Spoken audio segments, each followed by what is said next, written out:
Gracias por continuar con nosotros aquí en Dinámica Económica. En este último segmento hablamos con Fran Aristi.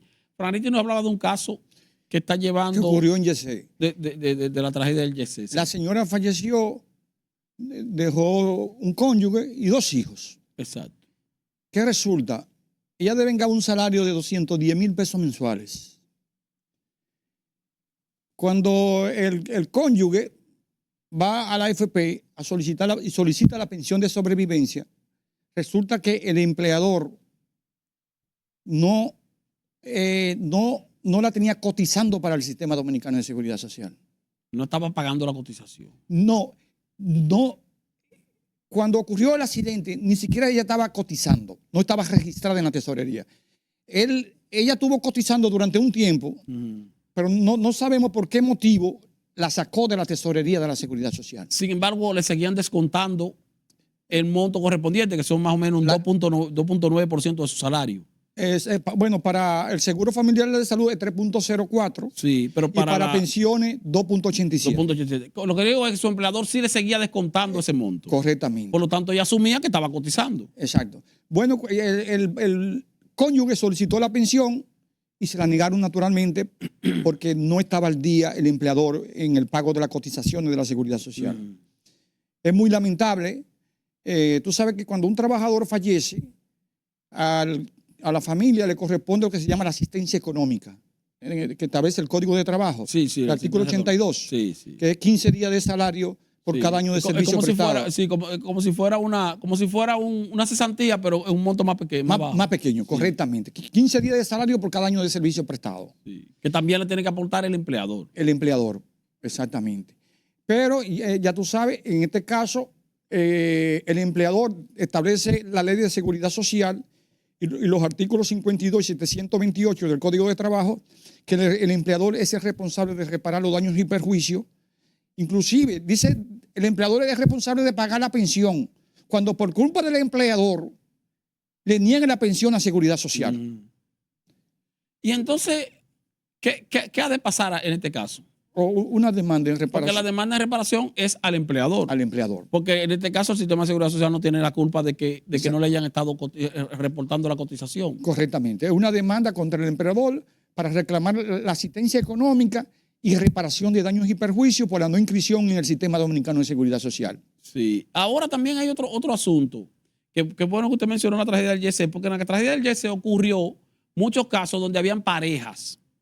O sea, una pareja de esposos que los dos trabajaban, que los dos cotizaban a la seguridad social y murieron los dos y dejaron niños pequeños. En este caso solicitan 2 pensiones. 2 pensiones de sobrevivencia, correctamente. Ah, sí, así es. 2 pensiones. 2 pensiones de sobrevivencia. Porque el sistema es de capitalización individual. Como es individual, se supone que exacto, son dos solicitudes separadas. Exacto. Cada uno cotiza de manera individual. Sí, buen ejemplo ese. Porque mucha gente se quejan, el ejemplo que tú pusiste, en lo que respecta al seguro familiar de salud, a mí me han hecho muchas preguntas de parejas que están cotizando los dos, que por qué están cotizando los dos para el seguro familiar de salud si como quiera tienen la misma cobertura. Sí. Ahí es diferente. Pero sí, para el seguro familiar de salud es diferente. Ahora, sí. En el caso del seguro familiar de salud, vamos a decir que los fondos son solidarios. Eso es. Son solidarios porque tú no estás recibiendo un seguro de salud para ti, sino también para tus hijos. Exacto. Y una persona puede tener 2 hijos o un hijo, pero hay personas que pueden tener 15 hijos y como quiere quedar la misma cobertura. O sea, es un sistema no vamos a decir que de reparto, pero sí de un fondo solidario para el sistema entero. La ley establece el principio de solidaridad. De solidaridad. Todo el mundo tiene que contribuir según sus ingresos, sin importar el beneficio recibido, dice la ley. Exactamente. En el caso de la salud. En el caso de salud. De salud. Pero en el caso de pensiones, pero en el caso de pensiones es particular porque es un fondo suyo individual. Exactamente, correctamente. Mira qué interesante también esa parte. Ahora, porque, por ejemplo, si un trabajador gana 10,000 pesos mensuales y otro trabajador devenga un salario de 100,000, los dos tienen derecho a la misma cobertura. A la misma cobertura, al mismo beneficio el plan básico de salud. Sí. A lo mejor el trabajador que gana 10,000 pesos usa menos. Tiene 10 hijos. Sí. Representa, Sí, exactamente. representa un déficit para el sistema. Para el sistema. Un déficit. Entonces, ¿con qué se alimenta? ¿Con qué se cubre ese déficit? Con el aporte que hace el otro trabajador. El que gana 10,000 pesos. Y consume menos. Que a lo mejor no tiene hijos, o a lo mejor tiene 1 o 2 hijos. Sí, sí. Porque tú sabes que la persona, mientras mayor ingreso, menos hijos tienen en esta sociedad. No, y eso yo lo mencionaba, incluso yo lo he mencionado hasta como un ejemplo, porque el caso mío, por ejemplo, yo soy adulto, yo trabajo todavía, cotizo a la seguridad social, pero yo vivo solo porque mis hijos los 3 son adultos ya, y los 3 trabajan y los 3 también cotizan a la seguridad social. Entonces, fíjate que ya yo no, los hijos míos no se benefician del aporte que yo hago, sino Exacto. que el aporte que yo hago puede ser un excedente que sirve para cubrir el déficit de los servicios que se le pueden prestar a otra persona que tiene mayor consumo y menos aporte. Para que el seguro familiar de salud sea financieramente sostenible. Sostenible, exactamente. Ahora, hay algo que usted mencionó brevemente, Arite, a propósito del caso que usted está dando seguimiento, que es algo que muchas veces no se hace y los empleadores también se hacen los locos con eso. Cuando una persona fallece, un trabajador fallece, independientemente de su cotización a la seguridad social, el Código de Trabajo establece una indemnización como si fuera una especie de cesantía, lo estoy poniendo así para que la gente lo entienda, pero con un cálculo menor porque no se hace con base en los 23, la cantidad de años de servicio, pero como quiera que sea le corresponde una indemnización. Muchas veces el trabajador, la familia del trabajador no hace esa solicitud. No lo sabe. Y el empleador simplemente se hace, vamos a decir, que el que no conoce la situación, pero eso hay que pagarlo. Hay que pagarlo. Eso está establecido. Sí, está establecido. El artículo 82 del Código de Trabajo. 15 días de salario por cada año de servicio prestado. Por cada año de servicio prestado. No tiene que pagar preaviso porque no se trata de la terminación del contrato de trabajo por voluntad del empleador. No. Sabe que el preaviso es cuando el empleador ejerce el derecho a la terminación del contrato de trabajo. Sí. Ya sea por la figura del desahucio o por la figura del despido. ¿Entiende? Pero si la persona muere,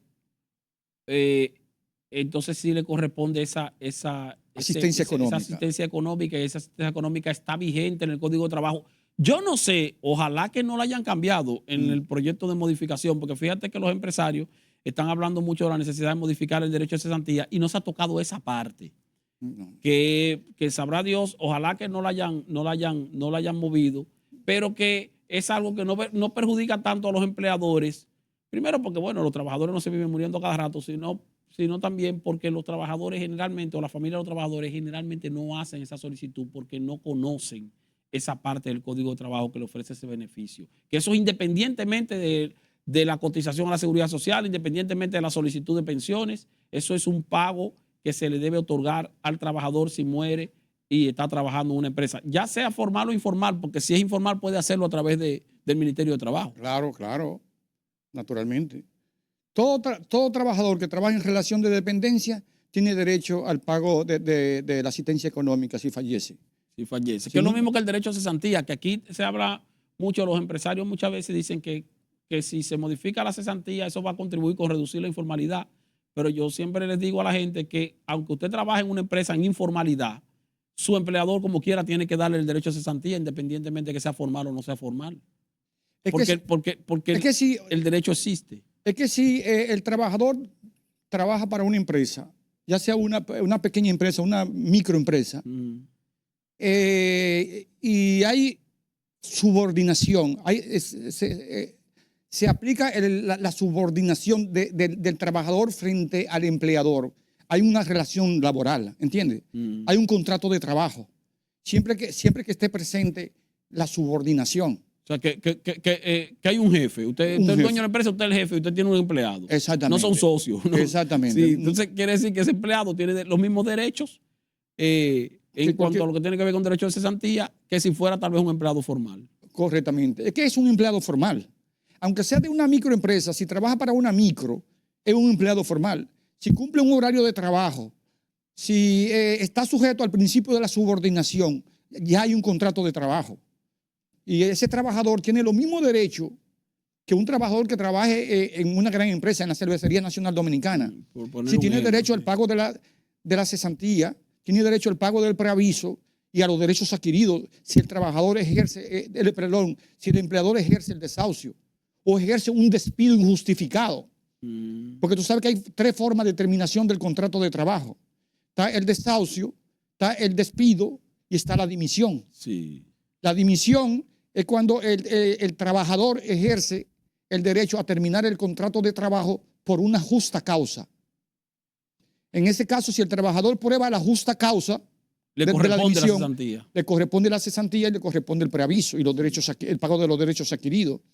En el caso del despido, si el empleador, le corresponde al empleador probar en el tribunal el hecho del despido, la justificación del despido. Sí, que lo despidió por faltas cometidas por el trabajador. Exacto. En ese caso, el empleador tiene que probar en el tribunal la justa causa del despido. Y si es así, no tiene que pagar la cesantía. Si el trabajador prueba la justa causa del despido, no tiene que pagar el preaviso y la cesantía. Sí, el empleador. Nada más los derechos adquiridos. Sí. Ahora, si el empleador no prueba en el tribunal la justa causa del despido, entonces el tribunal lo condena a pagar las prestaciones laborales. Declara el despido injustificado y condena a la empresa al pago de las prestaciones laborales. Que sería la cesantía correspondiente, el preaviso y los derechos adquiridos, que son vacaciones, sí, los días de vacaciones que no haya disfrutado, salario de Navidad y salario de Navidad. La proporción. Exactamente. Eso la siempre se proporción mantiene, porque en el caso de las vacaciones, o proporción de vacaciones y salario de Navidad, eso no varía. Eso no varía. Independientemente de la razón de la salida del trabajador. Sí, de la terminación del contrato de trabajo. Sí. Entonces, y finalmente está el desahucio. El desahucio. Que es cuando el trabajador ejerce el derecho a terminar el contrato de trabajo sin ninguna causa. Cuando el empleador exactamente simplemente lo manda para su casa. Pues, exactamente. Sí. Entonces, por eso es que los representantes de los trabajadores, los sindicalistas, dicen que justifican que no se modifique la cesantía porque si el empleador, si la empresa no ejerce el desahucio, no tiene que pagar cesantía. No tiene que pagar cesantía. O sea, que no se alega que no es un costo laboral permanente. Exactamente. Porque es un costo laboral opcional que se va a presentar en el momento que usted decida sacar al empleado del trabajo. Pero si usted no lo saca, usted nunca va a tener ese costo. Exactamente. Y esa es la realidad. Que algo como yo siempre menciono, que los trabajadores tienen que darle seguimiento. O sea, los trabajadores tienen que saber cuál es su condición, saber cuál es su AFP. Tú le mencionas, la mayoría de trabajadores, muchas veces tú le dices a Ariti en la calle, ve acá, tú trabajas así, ¿en qué empresa? Tal empresa. Tú le dices, ¿cuál es la AFP donde tú cotizas? Y no saben. Muchas veces saben cuál es la ARS porque como van al médico y eso, la familia va al médico, pero la AFP donde tú cotizas para tu pensión, muchas veces la gente no sabe. No sé cuál es mi AFP. Y sin embargo, tiene que saberlo, tiene que conocerlo, tiene que recibir tu informe de cuánto tú tienes en tu AFP y ese tipo de información. Pero por eso cada cierto tiempo traemos aquí a Fran Aristi para hablar sobre estos temas tan interesantes para la clase trabajadora dominicana. Sin embargo, ya hemos llegado al final de este espacio. Les invitamos a continuar con la programación de RNN, Canal 27, y como siempre con nosotros a través de Dinámica Económica. Hasta la próxima.